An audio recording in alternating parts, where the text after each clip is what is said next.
4 zakona i provešćemo. Danas je na ovom zasjedanju i zakon o specijalnom sudu i tužilaštvu. I hoćemo da radimo poslove da zaštiti se Republika. Kad god i spremni su da idemo do kraja. Čekamo samo jednu odluku. Bilo kog sudije suda u Republici Srpskoj da je protivna novim zakonima Republike Srpske. Istog trenutka vas molim na poziv dođite ovde, donijet ćemo novi zakon o organizaciji pravosuđa i taj sud ćemo ukinuti. Neće dobiti više ni dinar, nego plaćaju ovi Sarajevo. Znaš ti kakva je to stvar namještena nama? Da mi iz budžeta plaćamo, a da neko drugi namješta sudije, tužioce koji će ovdje vrzmati i ostvarivati njihove interese, a mi ih plaćamo. Jer to može biti pokvarenije, ajte mi recite. Podmuklije, ima li nešto što ponižava još više? Jel ima? Šta, evropski standardi?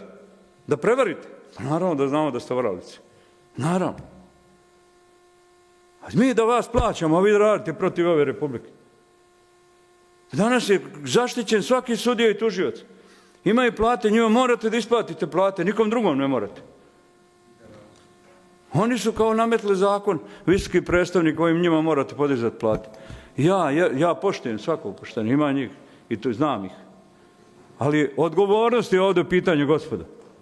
Obično se odgovara ono ko vas plaća. Ova Republika iz svog budžeta plaća. To je priznanje da je naše pravosuđe, a ne BiH. Sudbina ovog naroda ovdje u narednih 10 godina zavisi, hoćemo srušiti gore sud i tužilaštvo i zato se zalažemo za ovo.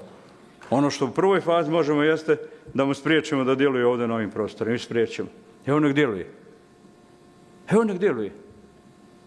Ne bi sad o suptilnim stvarima, ako želiš mogu ti ispričati neke stvari.